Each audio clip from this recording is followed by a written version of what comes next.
Funa kosa yotaika ibwelele. Funa kosa yotaika ibwele. Ibwelele, ibwele. Ibwelele, ibwele.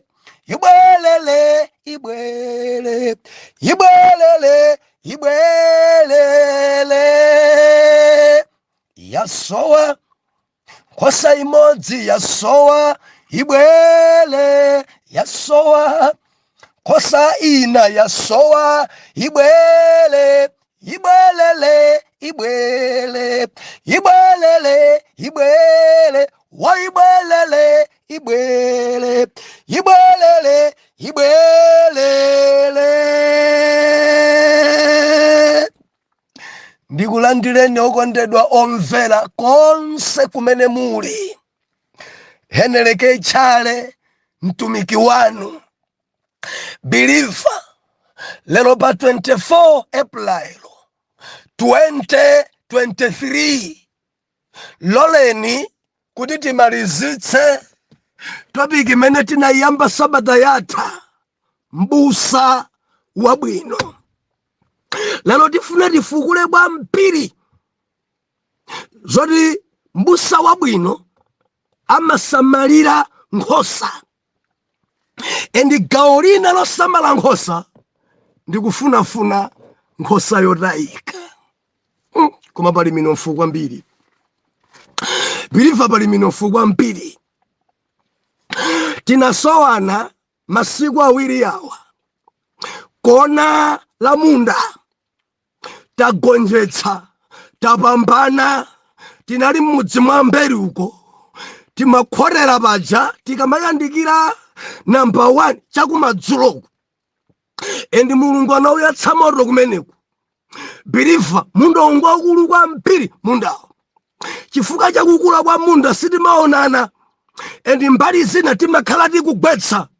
Tikamanena kuti kugwetsa kumakhala kuti dzimitengo, kuti dzimaudzu oti sungadzale usanagwetse. Pina kuti makhala tikugalauza, kuitembenuza nthakayi nkupanga kalozera kona la munda. Endi mbali zina biliva tikamapita kona lina timakhala tikudzala ngwaukulu kwa mpiri munda umene. Endi mbali ina timakhala tikubalira, mbali ina tikubalira fertilizer, mbali ina nkumapopera, mbali ina nkumaona kuti dzamba kubereka. Ngwaukulu kwa mpiri. Endi dzatheka mwana mulungu maintasesa munali pa maondo kulipembedzera kuti kukoma mtima kwa mulungu kukhale mbali yathu. Endi tinamona mulungu akudzilemekeza morona yaka kwa mpiri, ana yawe akubwera mu ufumu wa mulungu, anthu akumasulidwa. Endi dzachitika zimene zifukwa chakupezeka kwa mulungu pamalo. Haleluya. Biliva loleni kuti ndiwerenge mawu a mulungu andisenzesaso akatundu ochuluka kwa mpiri lero. Chapter number 10 cha book la Yohane, verse number 11. Mawu otsogolera za mbusa wabwino. Verse number 11, Bible inena kuti ine ndine mbusa wabwino. Mbusa wabwino ataya moyo wace chifukwa cha nkhosa. Verse 12, wolipidwa amene sakhala mbusa, amene nkhosa sizili zace zayekha, aona mbulu uli mkudza nasiya nkhosazo nathawa. Ndipo mbulu uzikwatula nuzibalalitsa mayo, chifukwa ali wolipidwa ndipo sasamala nkhosa. Ine ndine mbusa wabwino, ndipo ndizindikira zanga, ndi zanga zindizindikira ine.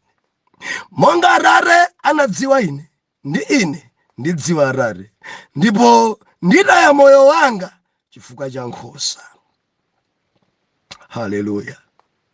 Ndipo nkhosa zina ndili nazo zimene sizili za khola ili, izinso ndiyenera kuzitenga ndipo zidzamva mawu anga. ndipo zidzakhala gulu limodzi, m'busa mmodzi. Chifukwa cha ichi Atate andikonda ine, chifukwa nditaya ine moyo wanga kuti ndikautengenso. Palibe wina andichotsere uwu, koma ndiutaya ine ndekha. Ndili nayo mphamvu yakutaya ndi mphamvu ndili nayo yakulandiranso, yakutenganso. Lamulo ili ndinalandira kwa Atate wanga. Verse 19 pali nkhani. Panakhalanso kutsutsana pakati pa Ayuda chifukwa cha mawu awa, koma ambiri mwa iwo ananena ali ndi chiwanda nachita misala. Mukumva iye bwanji? Ena ananena mawu awa sali a munthu wogwidwa mchiwanda. Kodi chiwanda chikhoza kumtsegula maso wosaona? Afarisi apayamba nanso. Mtsutso wabweranso. Biliva, Khristu Yesu anaphunzitsa. Ndimafuna ndikukumbutseni gawo iyi yoyambirira ya buku la Yohane kuyambira chapter number 1 mpaka na chapter number 12 timanena kuti ndi utumiki wa Khristu, koma kunyambalala kuchimpwirikiti, penali kunyanja, penali mkachisi, penali kuphiri, penali mbaliro, kuchimpwirikiti. Ndiye kuyambira chapter number 13 mpaka na chapter number 17 ndi mchipinda chapamwamba ali ndophunzira okhaokha. Chapter 18 mpaka na chapter number 22 timaona ife masautso ni mazunzo komanso kuuka kwa akufa nkuomboledwa kwathu. Ndiye apapa tili mgawo la utumiki wa Yesu kuchimpwirikiti, madera osiyana-siyana, kunyanja, nthawi ina mkachisi, nthawi ina kumanda, nthawi ina kumaliro, nthawi ina kwa odwala, nthawi ina ku Betesida, kuchimpwirikiti tili modzi mwana Mulungu. Ne chapter number 10 nchimene akudzulula ekha kuti ineyo ndi m'busa wabwino. Ne tikufukula pamenepo m'busa wabwino. Sabata yatha timanena kuti m'busa wabwino ali ndi ntchito, ndi gawo la ntchito poyambira limanena kuti amasamalira nkhosa. M'busa wabwino amakhala chitsanzo. M'busa wabwino amatsogolera nkhosa ku busa la sipu. Ndife tinaona kuti ku Israeli kuli chikhola chimodzi chachikulu. Nkhosa zonse zimakhala m'kholalo. Endi m'busa amabwera. Aliyense ali ndi nkhosa zake m'kholalo. M'busa akabwera amayitana nkhosa zake, ndi nkhosa zimamva mawu endi zimadziwa m'busa wawo. Now m'busa amazitsogolera nkhosazo ku busa la sipu. Endi nkhosa zimatsata m'busa. Biliva tinaona zimenezi sabata yatha. Ndi ntchito, ndi gawo limene m'busa wabwino ali nayo. Ndiye ife tinapenya pamene panena kuti tikamanena kuti kutsogolera nkhosa ku busa la sipu zimatanthauza chakudya choyenera komanso chakudya chatsopano. Biliva kudziko kuno kuli zakudya zimene zili zosayenera. Dzapangisa ena kutsegula m'mimba, dzapangisa ena kusanza nazo, dzapangisa ena kutupikana, dzapangisa ena mpaka napano chifukwa cha chakudya chosayenera. Wina ali ndi akazi 4. Adamuwuza kuti Solomoni adali ndi akazi 1,000, endi chakudya chimene chichampangisa wina kukhala ndi akazi 6. Makamaka chifukwa chakuti adamva zoti Davide adali ndi akazi angapo. Zakudya zina zizikutupikisana zotsatira zake anthu akusafala. Mafuna ndilize khalere Biliva tamvera. Chakudya choyenera komanso chatsopano chimapereka thanzi. Chakudya choyenera komanso chatsopano Biliva chimakupasa mphamvu. Chakudya chatsopano komanso choyenera umayenda ndi ndidi. Chakudya chatsopano ndeti maona ife lachisanu lapitali. Nkhosa ikadya bwino, nkhosa ikakhura, ikamwa bwino, akamayibweresa m'busa kuilowesa m'khola, nkhosa imeneyo imagona, imakhala ndi mpara wodzukula kati panene bwanji yotafunira. Ena amati kudzukula, ena amati kudzigula, kutafunira. Bilifa ngati udawerapo pita ukaione ng'ombe ikadya bwino dzaipeza kutafuna usiku, iwe nkumadabwa kodi ikudya chani, kodi ikutafunira chani, kodi nkhola ndaponyamo udzu sindaponyetsa kudya, kodi ikutafuna chani. Kutekwa amatafuna zimene adya masana, amatafuna zimene adya mchire, amatafuna zimene zonso bilifa zimasonyeza kuti mbusayi anakazidyesa nkhosasi, endi nkhosazo zakhura, nkhosazo zakhala pansi zikugona. Koma udzidabwa naso kwa mpiri ng'ombe zako kumangoyimayima, kumangoliralira nkhola. Dabwa unati kodi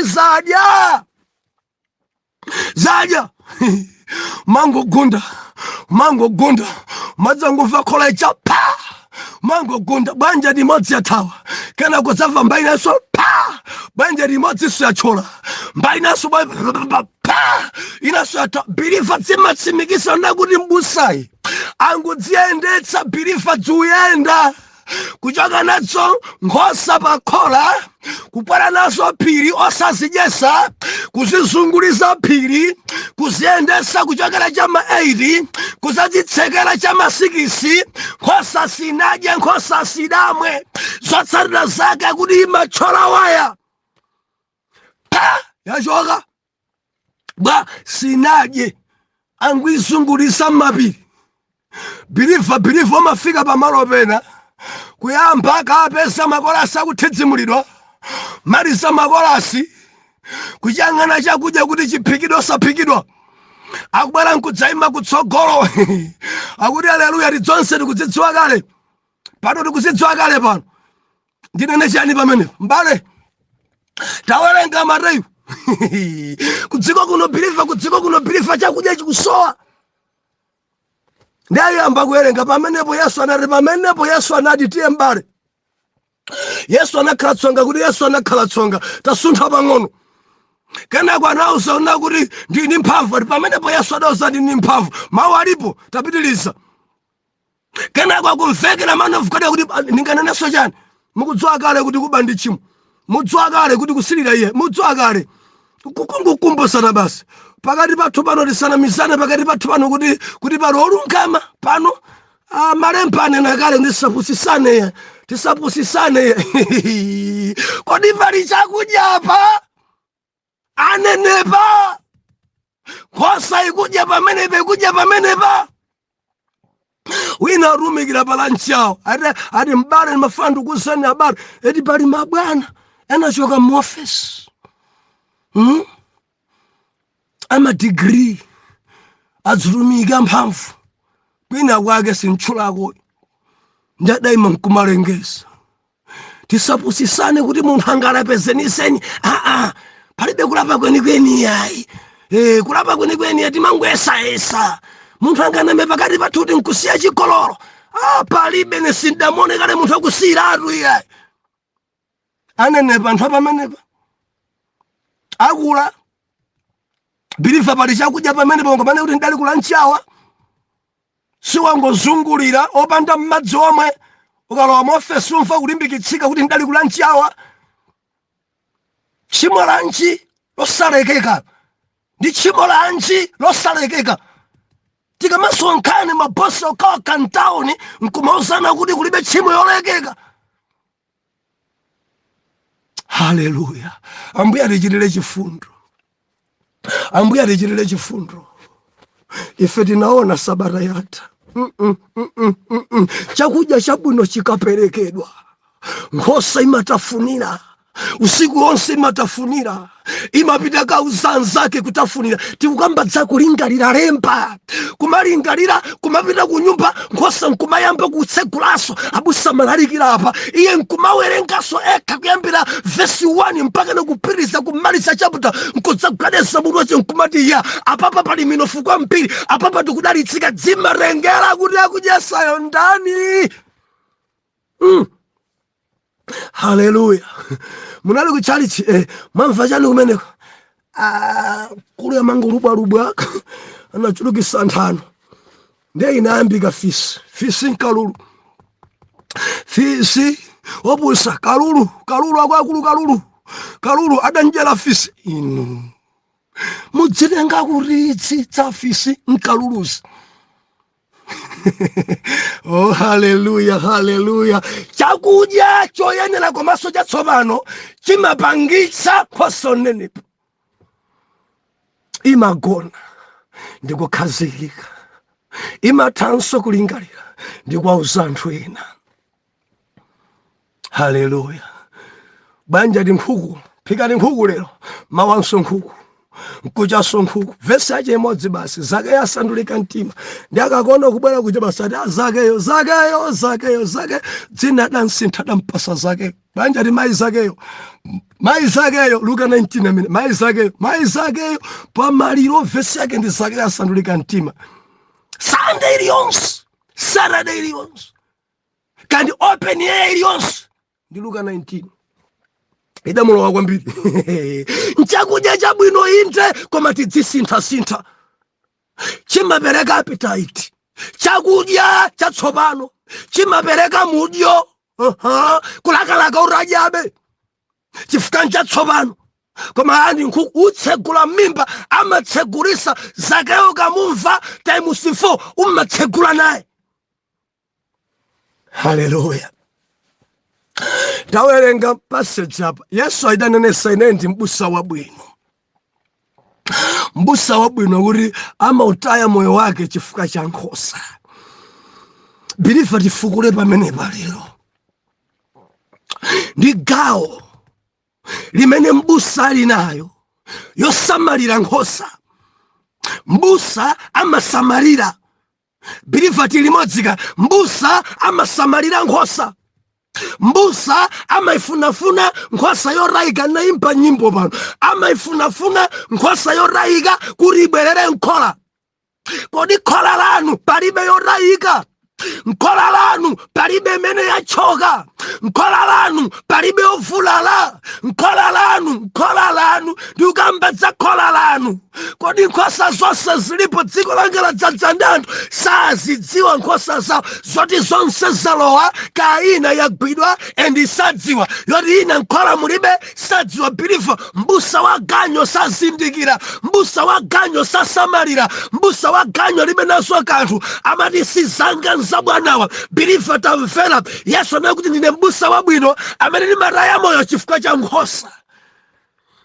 Haleluya.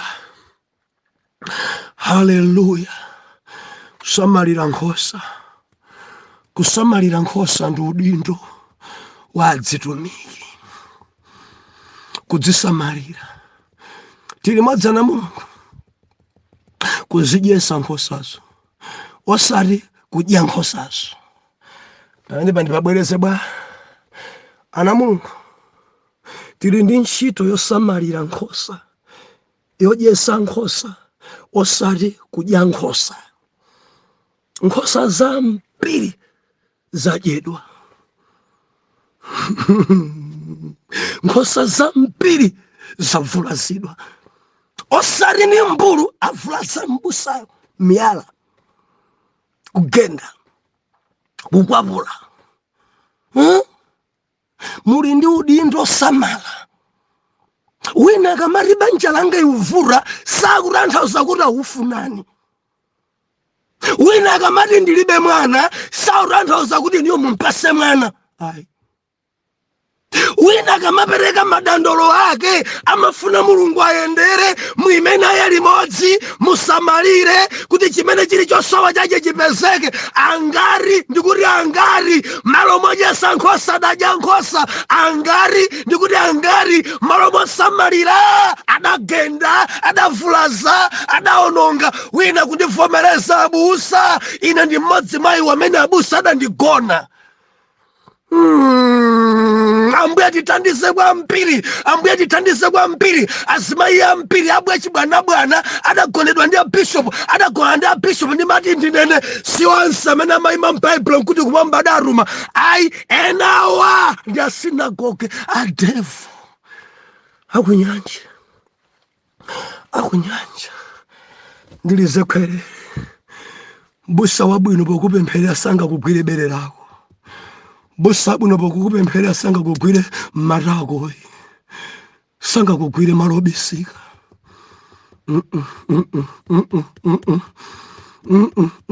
Kupemphera nasiri mamsomsona na milomo.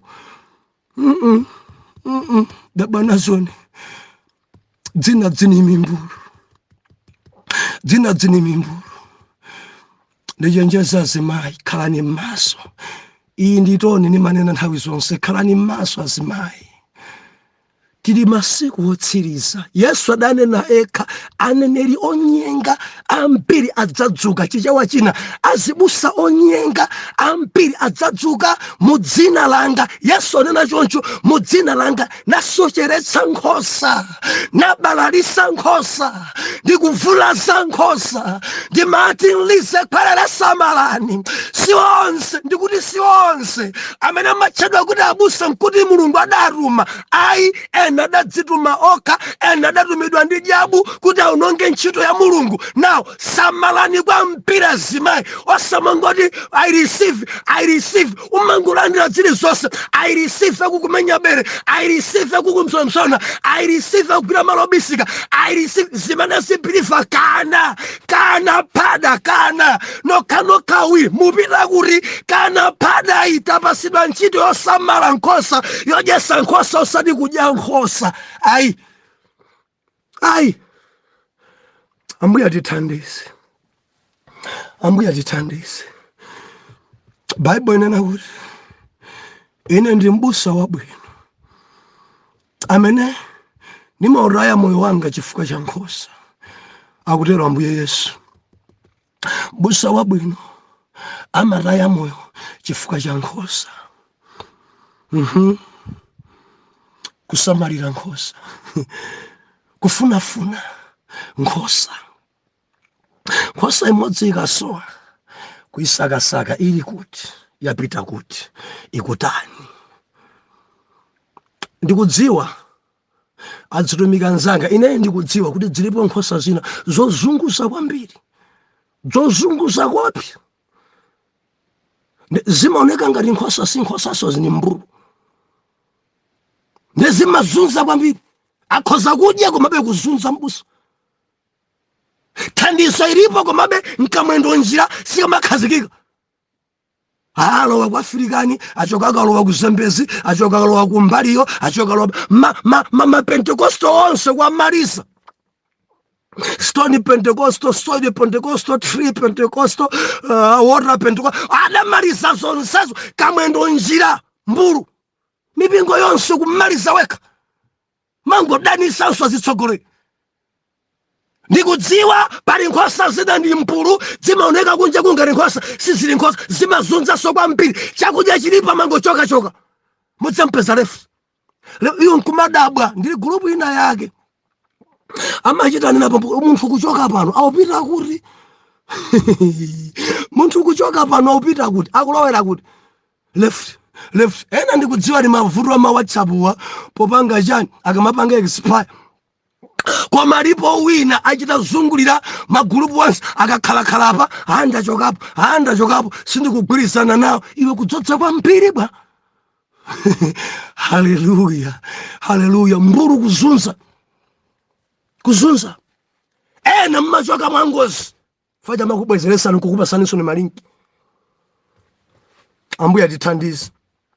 Mbusa wabwino amasamalira nkhosa amaisakasaka yosochera yapita kuti ikutani ikudya chani. Malemba anena kuti akayipeza kumeneko ngati mwendo wachoka amaisenza papewa amaisenza pamutu nkubwera nazo kudzayisakaniza ni nkhosa zina 100. Ikasowa imodzi mwa 100 amarenga 99 kuzitsekera nkukafunafuna nkhosa imodzi imene yasowayo. Akaipeza imodziyo ndikusangalala kuti yapezedwa nkhosa ijandi iyi. Ndiye mbusa wabwino kusakasaka nkhosa kufunafuna nkhosa kuti ilowe nkhola ili kutiko nkhosa imene mwendo yake yachoka amayimangira chika.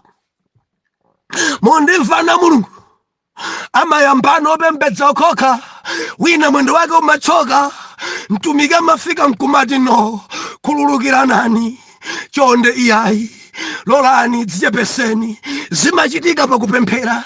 Chonde bwerani, ndinu dalitso timalimbikitsika nanu. Chonde musadzisiye, mudzamonanso kubweranso. Ndiye kufunafuna nkhosako, ndiye kuyimangira chikako. Dzina zili m'mavuto osiyanasiyana biliva, tikamana kuti kupereka moyo chifukwa cha nkhosa. Ndiye kuti mavuto masautso amene akumana nawo nkhosa umatenga ngati yako mpaka na kuupereka moyo nkusala kudya 21 days. Sikuti banja yako yavuta kapena ndalama ulibe, koma kupembedzera chifukwa cha wina. Mundimvaka adzitumiki ikamata fasting wina kuimba foni abusa muimenane sindili bwino akuchoka muyesterero mawa muimenane abusa akulowanso akumaliza wina kuimbanso. Man of God, mafuna nduli muimenane marenda wina ti muimenane banja ngeli gwedegwede muimenane ntchito andilembe muimenane. Ndiye mbusa wabwino amangopitiriza kuchoka fasting kulowa fasting, kuchoka fasting kulowa fasting. Haleluya. Kudaya moyo chifukwa cha nkhosa. Zosangalatsa zina zimene mbusa akanena kuchita sazichita, amafika pa maondo a Mulungu kunena kuti ndimafuna nditapanga zakuti koma sindikupanga zimenezo. Mafuna nditapita ku business koma sindikupita ku business. Ndikukwera phiri chifukwa cha wina amene akudusa munyengo za paniki. Kudaya moyo chifukwa cha nkhosa. Tili mwadzana Mulungu. Ndimafuna nditapanga zakuti, ndimafuna nditapita kwakuti, ndimafuna nditapanga china chake cha pa nyumba pano, koma chifukwa cha wina amene andipeza zanga zonse ndizisiya ndiyamba kuthandiza uyo. Ndiye kutaya moyo chifukwa cha nkhosa. Tikuyenda limodzi. Ina amene ikuyenda motsimphina ndikuyimangira chika yoti dzenda bwinobwino. Ntchito. Haleluya. Yesu akunena kuti ine sindine waganyo akaona vuto amazisiya, waganyo akaona zopweteka amazisiya, waganyo akaona mbulu amathawa. Koma mbusa wabwino amalimbana nazo mbulu kuti zisaononge. Bilifa kuli mbulu ziphunzitso zolobodoka zikamabwera pamalo, zikamabwera pa chipembedzo, mbusa amayima kuletsa mbulu. No, izi pano ayi ndimatilise kwera. Man of God wina khoza kubwera nkumayamba kulalika nakuti mitala si chimo sandikira malize imba nyimbo pomwepo muzakuluta khalani pansi. Pano timanena kuti mitala ndi chimo. Khalani pansi akulu, khalani pansi. Ndiye kuzitetezera nkhosa kumimbulu. Chifukwa ena mabwera nkumaphunzitsa zawo zonse mpana ndi malemba, kumaphunzitsa zawo kufuna kupatusa nkhosa mimbulu kuti iwononge. Ndiye mbusa amatetezera ndi usalekerera ndidzalongosola ndidzadzikonza sabata ya mmawa. Chifukwa anthu enawa akaweruka, enawa ngochepakale chikhulupiriro wiki yonseyi akakhala akudzukula kuti abusa athu amatipusisa mlendo ojanena zona zitsutse pompo. Iyi ndi bodza la ku Gahena. Yendani umu. Pasanisoni anthu kuti adziphunzitsa pamalo amene mukuwadziwa bwino. Zina zaononga ntchito ya Mulungu, anthu amene sitikuwadziwa nkuwapasa gome. Ndi amayamba kusakura zache ndikumakuzanso eti nabusa ndikunama. Iwe kulapira kutsutsa kumati haleluya, amen. Ndi anthu aja amazunguzika, amadyedwa ndi mbulu, amaonongeka ndi mimbulu. Tikhale m'maso adzitumiki, tikhale m'maso. Ambuye tithandize. Tili ndi gawo losamalira, gawo lodyesa, gawo lotetezera, gawo lotaya moyo chifukwa cha nkhosa. Atinyoze chifukwa cha nkhosa, kuti tukwana chifukwa cha nkhosa. Tili ndi gawo ngati ana yawe, tili ndi gawo mu ntchito ya Mulungu. Ndimati ndilimbikitsa chitsogolo lonse, pitanibe ni chitsogolo. Bilifa tamvera kuli azibusa ambiri kudziko kuno amene chauta adadzusa, amene chauta adayitana, amene akuyenda munjirayo, amene akuphunzitsa munjirayo. Ine maso anga andaona, makutu anga andamva, azitumiki amphamvu odzozedwa amene kumwamba adadzusa. Believer, ndimati ndikudandaulire sakasaka amenewo, yanjana nawo, lumikizana nawo, moyo wako sudzakhala chimodzimodzi ende udzapita chitsogolo. Samalira kwambiri Mzimu akuthandize kuti uyu ndi mbulu, uyu ndi man of God. Izi timazidziwa mwakudzodza kwa Mzimu Woyera. Ambuye atithandize, Ambuye atithandize. Tili ndi udindo ofunafuna nkhosa. Tinali kucholo kufunafuna nkhosa, kupanga ma evangelism kufunafuna nkhosa, ma open air kufunafuna nkhosa, kulalikira daily kufunafuna nkhosa. Ibwerere tisiyane pamenepa. Atate, ulemerero ndi matamando zipite ku mpando wanu. Mwatilimbikitsa, mwatichenjeza, komanso mwatiululira. Ndikupemphera chifukwa cha mwana wanu uyu, muimebe naye, muchitebe naye. Zikomo Ambuye chifukwa kwa nthawi yayitali akhala kudya zosenera kudya zimene zidamuondetsa. Koma ndikupemphera m'dzina la Yesu kuti chakudya chimene Mbuye wanga kuchilandira mwana wanu chimpase thanzi, akhoze kuyenda, akhoze kuthamanga, alingalire pa mawu anu tsiku mtsiku. M'dzina la Yesu ndapemphera, amen and amen.